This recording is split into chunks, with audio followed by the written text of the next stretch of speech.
right, good morning, everybody. This is Susan Medina with the CBI. I'm going to kind of do a little fixing here. I hope everybody can hear me okay. There's no echo, I'm hoping.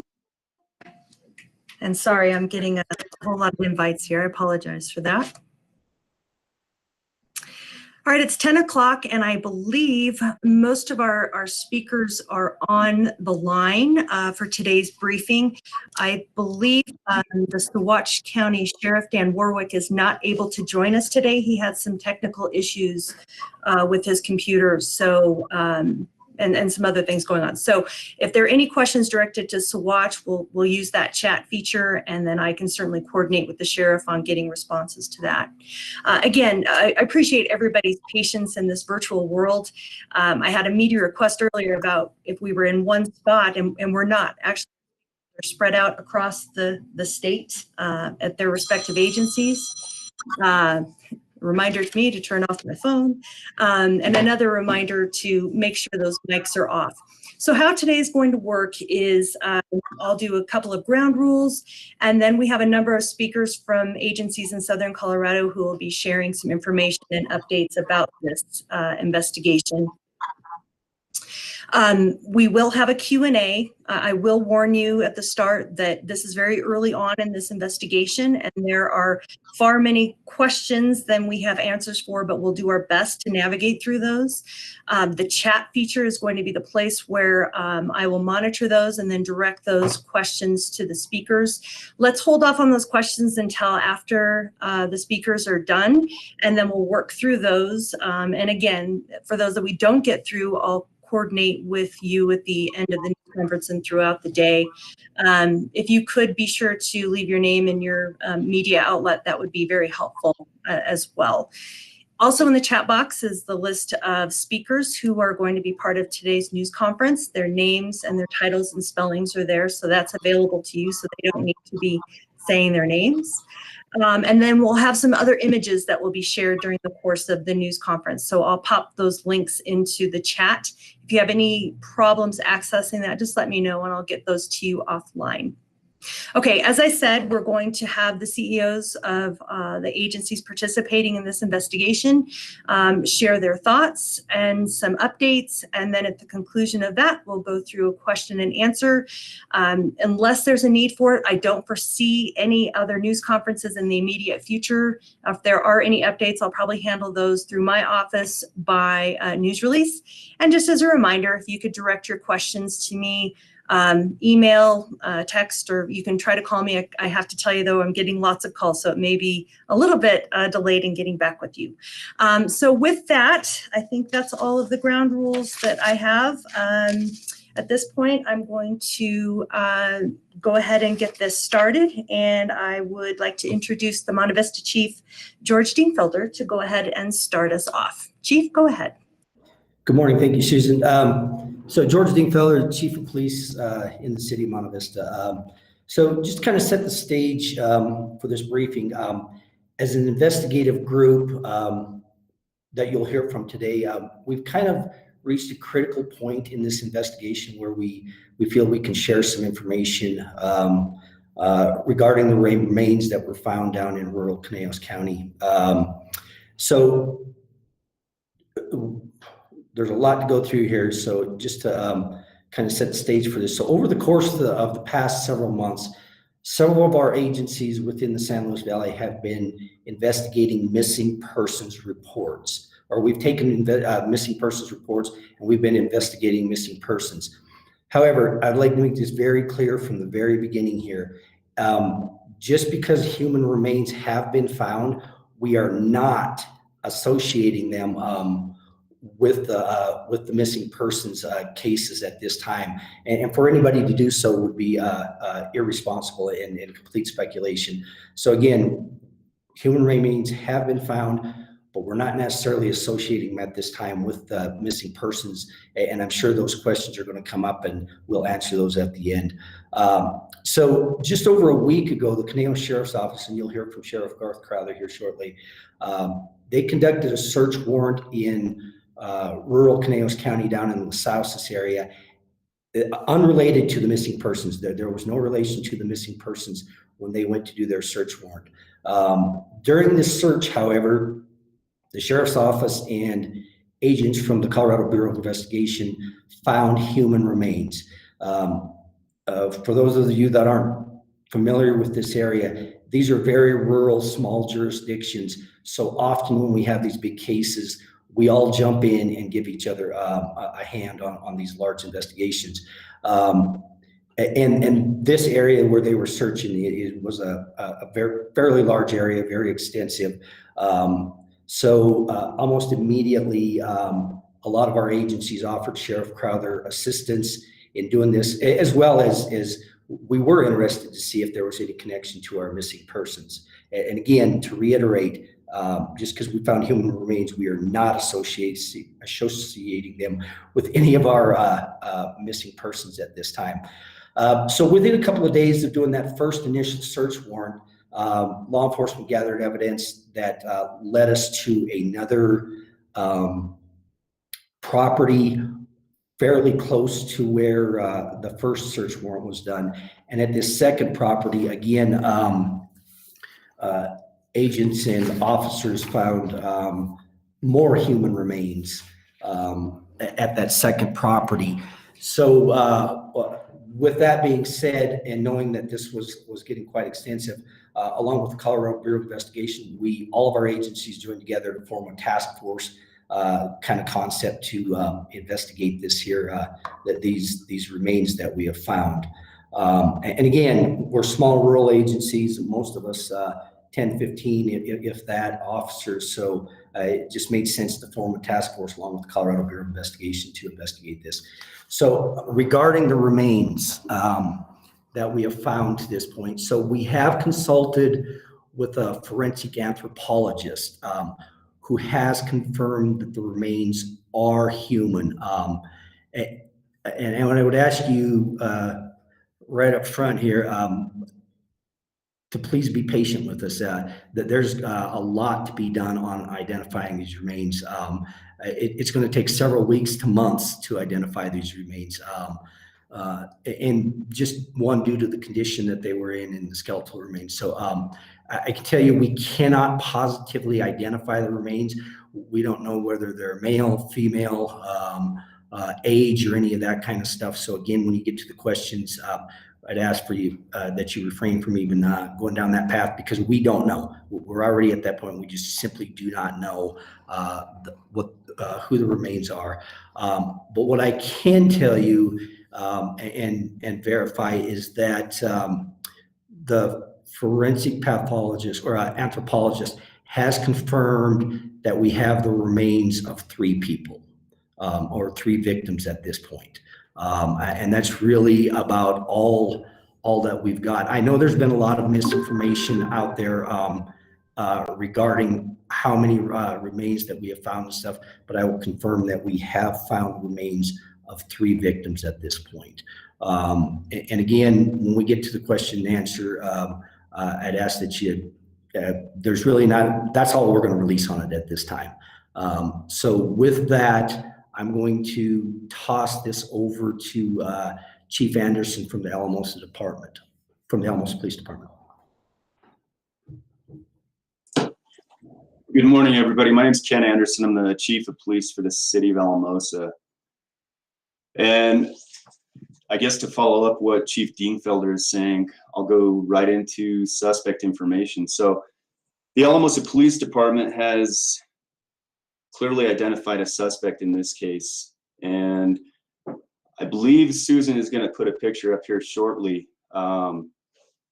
He is still currently on the run, and I'm just going to jump into his name. His name is Adre, and that's A-D-R-E, Jordan BAROZ, B-A-R-O-Z. His date of birth is 10/28 of 1994. Now, this individual is from the Sanford, Colorado area, which is the same area we're kind of talking about in southern Colorado. It's just north of the New Mexico border. So I can tell you, based on this, we currently have a warrant, an active warrant for homicide for Mr. BAROZ. And I would say he should be considered at this time armed and dangerous, should not be contacted by the public. And we are encouraging people to please contact 911 if they see Mr. BAROZ.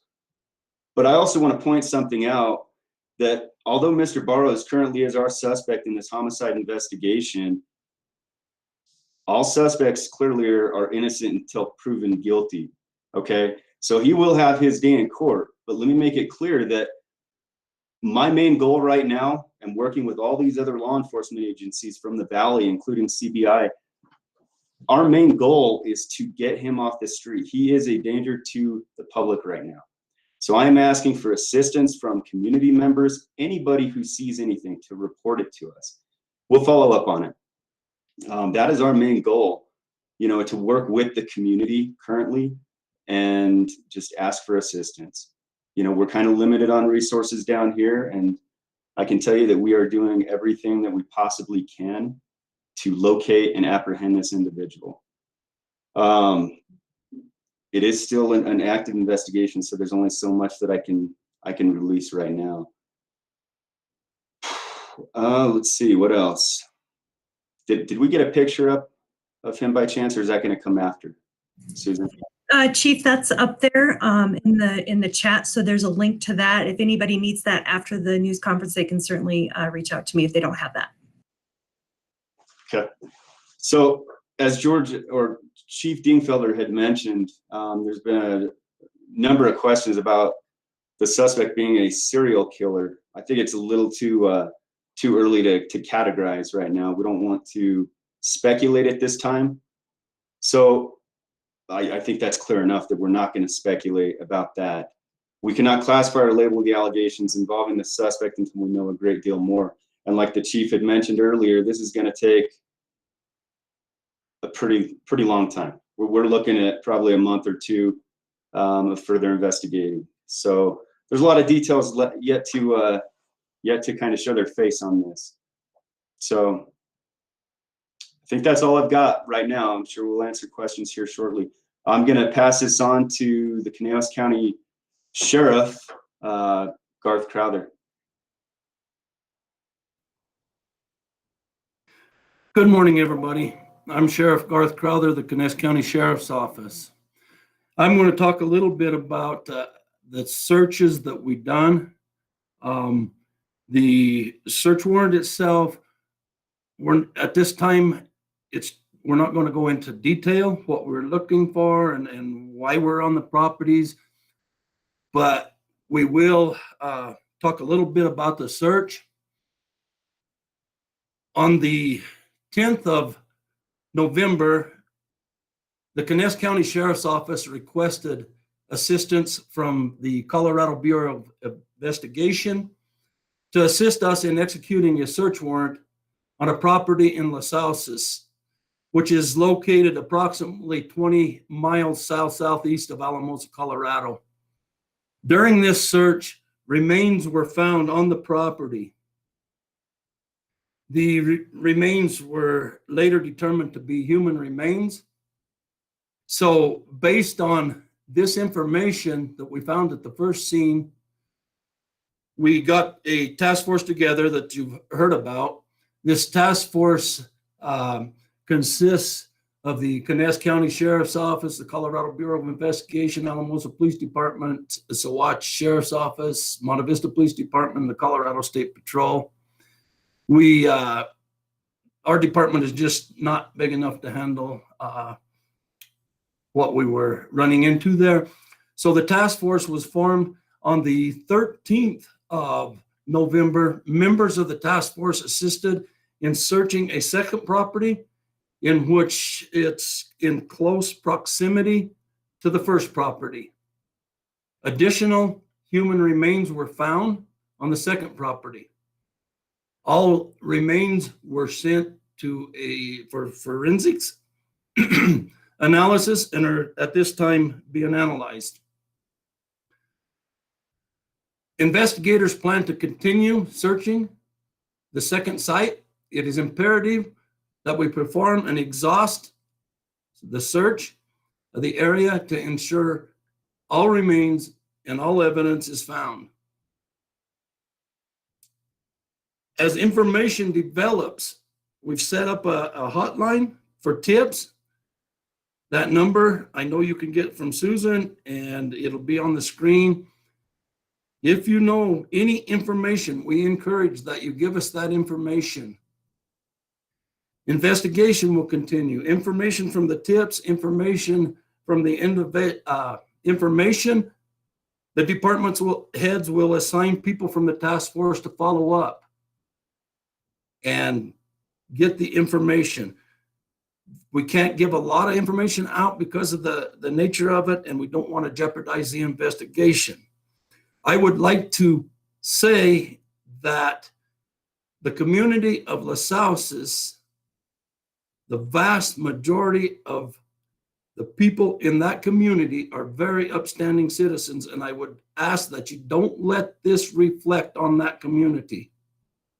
With that being said, I'd like to turn it over to the director of the Colorado Bureau of Investigation, Director Kemper. Yeah, hi, my name is Chris Schaefer. I'm actually Deputy Director of Investigations for the Colorado Bureau of Investigation. I know Chief Anderson wants to jump back in here for a quick second. He's got something else he needs to say. I do. Thank you, Chris. One thing I did want to point out, I wanted to get I guess his nickname, Mr. Baroz's nickname that most everybody knows him by, at least what I'm hearing. He goes by Psycho. I just wanted to put that out there because he is commonly called Psycho around these areas. So I appreciate it. That's all I had. Okay, so obviously there's a lot more work to do in this case. We are using investigative resources from all the respective agencies and more. CBI is processing the crime scenes. From there, we're going to have to get evidence to be tested and analyzed at CBI's Forensic Services Unit. So there's a lot more work to do. I need to emphasize the importance of getting Barroz or Psycho into custody. That's our #1 priority right now. As Chief Anderson has said, he is a danger to the public. He should be perceived as armed and dangerous. Now, what we're asking for is for anyone who has any information, either on the whereabouts of Barroz or on the investigation itself, to call our tip line. That number is 719-270-0210. Again, the tip line number is 719-270-0210. You can leave your information or you can remain anonymous. We just want you to call if you have any information whatsoever on either the whereabouts of Barroz or on the investigation itself. Our priority from now is to get Mr. Barroz in custody, and it's also to identify the remains of the individuals that we have found. However, as Chief Dingfelder has said, this could and probably will take a significant amount of time. We don't have any time frame on that, but it will take a significant amount of time. Now, we've also fielded a number of questions about Suzanne Morphew, and that is the individual who's been missing for about 6 months from Chaffee County. I will tell you right now that we have absolutely no indication whatsoever that these two cases are connected. Again, there's no information right now or no indication that these cases are connected. However, that being said, we are going to go and will have been and will remain to go wherever the evidence takes us. Because, sadly, Ms. Morphew is not the only missing person from Southern Colorado. So with that, I'm going to turn it over to the Director of the Colorado Bureau of Investigation, John Camper. Thanks, Chris. I appreciate it. The CBI, as all of you know, is largely a by-request agency, and we were gratified to be able to participate in this task force and lend any resources that we can. As you can see, the scope is extremely large. It's utilized a wide variety of resources. In addition to the agencies that you've heard from today, we're grateful for the assistance of many others who have contributed, local, state, and federal, to include the U.S. Marshal, Colorado State Patrol, and even the Department of Fire Prevention and Control, who provided us with some air support in a large search area. The CBI Forensic Services Unit has done a remarkable job under very challenging conditions. Let me just say that as identifications of the victims are made, we will most certainly keep all of you advised. But let me add, though, that ultimately there are a few families who will eventually be told that these remains are that of their loved one. And then there are a lot of families that will be told that they are not. And either scenario is a traumatic blow. So although I'm sure it goes without saying, I guess I would respectfully ask that you be aware of the trauma and emotions that families can experience as a result of media speculation, requests for interviews, and so forth. So with that, I believe he's joined us. Before we open it up to questions, let me turn it over to 12th Judicial District Attorney Robert Willett for a few final words. Good morning, ladies and gentlemen. I hope you can hear me. I'm joining by telephone this morning. I just want to echo that, law enforcement has worked tirelessly since this situation came to the attention, and our office has supported this to a limited extent at this point because essentially the case is still in the hands of law enforcement. However, I would echo that Mr. BAROZ at this point is presumed innocent. He will have his day in court once he's apprehended. And as that plays out, at some point he will make an appearance and our office will be involved with regard to potentially filing charges if the evidence indicates his responsibility. Again, he is presumed innocent. However, it's very important at this point, in my opinion, to take him into custody peaceably and start the judicial process. As we are able to, we support law enforcement by essentially looking over warrants and that type of thing at this point. Once the case is resolved by an arrest, then our office would step in.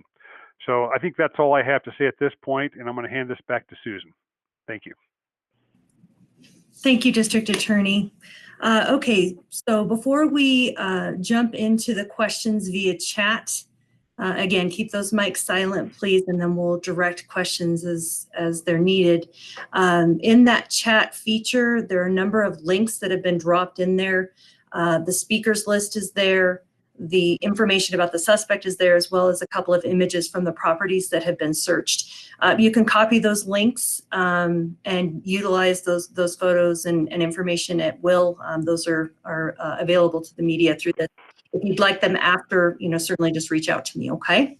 So at this point, let's go ahead and open this up for questions. And they are coming so fast and furious, so I'm going to try to get this before it scrolls out of my scene. The first question is, how many missing person cases are active in the Valley? I'm going to send this over to Chief Dienfelder, but there's a lot of different jurisdictions here, so I don't know if we'll have the answers to that. Chief, do you want to add on to that? Yeah, so it's a great question, and we knew that would come up. So I can't tell you that number. I can just tell you what our agencies, I know of at least 3 or 4, probably more. But again, as Deputy Director Schaefer mentioned, there's a lot of missing persons, as well as what Director Camper discussed. There's a lot of missing persons all over southern Colorado, and we're very close to the New Mexico border. So northern New Mexico, southern Colorado, there's a lot of missing persons. And I think Director Camper said it best, there's a lot of people want to know where their loved ones are. And so it's really too early to, there's just no way we can put a number on that without contacting every agency in southern Colorado. So the next question is related to the search warrant. That's from Priscilla. Do we want to talk a little bit about that? I know things are sealed. Chief, do you want to address that? So I'm looking, what's the question? Oh, I'm sorry. What was the original search warrant related to activities by Mr. BAROZ? I believe Sheriff Crowder probably answered that best, but I believe it was related to stolen equipment and stolen vehicles. Great. Next one is from Jeremy from CNN. Let's direct this to Chris Schaefer. Again, very early on, so I don't know how much information we have, but was forensic information available to determine how long the remains would have been there on the properties or the length of time they had been decomposing? Yeah, being very early on in the investigation, we do not have any of that information yet. Whether that will even come out in time, I can't tell you. I don't want to speak to the condition of those, but yeah, we just do not have that information. Okay. Julia from ABC wanted the spelling of the suspect. It's Adre, A-D-R-E, Jordan, J-O-R-D-A-N, BAROZ, B-A-R-O-Z, date of birth 10/28 of 94. And as a reminder of what Chief Anderson had indicated, he does go by the name Psycho. That's what most people in the area would know him as. The next is from the Valley Publishing. Is there any indication of cause of death? I'll go ahead and direct that to Deputy Director Schaefer. Again, at this time, it's way too early. You have to realize that these search warrants started right around a week ago. No, we do not have that information. That will take some time to come out. Great.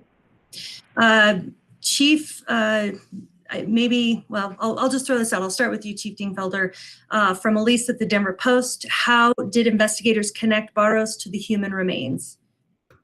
So I'll actually defer that over to Chief Anderson, but I think that's one of those, that's just information we're not going to share at this point. So I'll let Chief Anderson speak to that. Yeah, and Chief, you're exactly right. I mean, based on the fact that this is still an ongoing active investigation, those details cannot be released at this time. Great. There's a follow-up, which I think is going to be the same answer, so I'll take that. Why is Mr. BAROZ a suspect? The information is all part of that investigation, and it's early on. I believe the records are sealed in this, so there's not too many details that we can provide. Again, from Priscilla at the Valley Courier, what homicide is the active arrest warrant for? And again, I'm very sorry to our reporters out there. There's just a lot of that we just can't go into right now, but as soon as information is available, we will provide that to the forefront. The next question is from Matt from KUSA. Could you give us some sense of the information you have that allowed you to name BAROZ as a suspect? Again, Chief, do you want to talk about anything, or No, I think it comes back to the same thing, and these are all really related. We really can't make any comments right now. I don't want to jeopardize our investigation. So a lot of these questions are detailed to Mr. BAROZ. I think just building upon what all of our leaders of our police organizations have said, it is of critical importance that Mr. BAROZ is taken into custody. So we encourage strongly people to report any information about him. There is a question about why this individual may be called Psycho. That's from Jim Anderson at the AP. Chief Anderson, do we have any information that we could share on that? I do not. I just know that is his nickname that he goes by. Okay. All right. One question we had is about the possible whereabouts. Could this individual be in New Mexico or still in the state? Chief Anderson, do you want to address that? That one's hard to say. Like I say, we're actively looking for him right now. I can't tell you where he's at because I honestly don't know. We are working all leads. That's why we're requesting any and all assistance the community can provide. We just need their help on this. Okay, perfect. So I'm going to do about 2 more questions here, and then you're all logged in the chat, and then I will capture that and then return calls as the afternoon goes on. So this one's from Bob Richards from KSLV. Do you have any reason to believe that there are any more victims to be found, and are there any ongoing searches? Chief Dingfelder, do you want to take that one? Yeah. Good morning, Bob. So I guess the answer to that is we're still searching the property. So I think we're probably another day or so in that property, and there's just at this point there's no indication that we'll find anything else. But again, it's just we just don't have that information. Yeah, and as Chief Crowther said, or Sheriff Crowther, I'm sorry, that there's going to be an exhaustive search. I think we owe that to our victims and just this whole process that we extensively search these properties. Okay, this will be the last one from Ashley Michaels at Fox 31. How does a crime of this significance weigh on you as law enforcement, and especially those working in such small, close-knit communities? And I'll let whoever, sheriffs or chiefs go ahead and chime in on that. Well, I'll start that. I think whether you're in a small, close-knit community or whatever, I think law enforcement as a whole, that anytime we deal with these type of crimes, it always weighs on you, especially the investigators who are actively and directly involved in it. Unfortunately, it's part of the job, but of course, in remote communities, everybody knows somebody probably connected or related to the monitor. So it's very difficult. So thank you.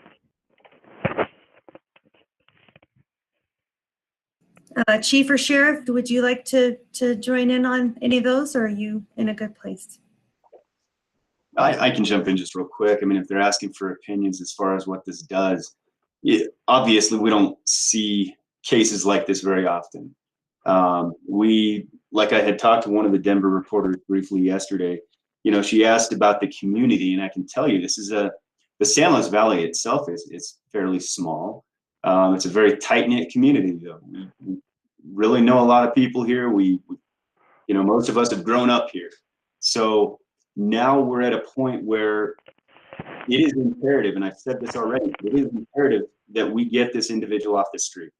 When I say he's a danger to the community, I mean exactly that. He's a danger, and we really need assistance to get him apprehended as soon as possible. Just trying to keep the community safe. That's our number one goal. Keep the community safe, and we're trying to do the best we can right now. We're just asking for a little assistance. So I think it takes a toll on us, obviously. So, thanks to all the other agencies who had jumped in and helped out, and Director Camper and his team. Without him, we'd be struggling. So it's great. Law enforcement's a team, and this is really showing how we operate. So, Thanks, Chief. Sheriff, do you have any final thoughts? I would just say all of our people that's under us have just worked themselves to exhaustion. And I am proud of all the people that's come together on this. And we as the department heads, we have to appreciate the ones that are, what I would say, the worker ants out there and doing the job. And I am proud of them. Well said. All right, at this point, I think we're going to go ahead and wrap this news conference. As a reminder, I'll go through the list of questions that are there and reach out to individuals who have those questions. Unless there's a need for it, we won't have another press briefing, but we would use a news release to provide any breaking news updates with this. Please direct all media inquiries to me. I'm the hub for that, and if I don't know the answer, I'll certainly research that and get that information. I'd like to let these individual agencies focus on the task at hand, which is trying to locate this individual. So thank you again for joining us, and we'll talk soon.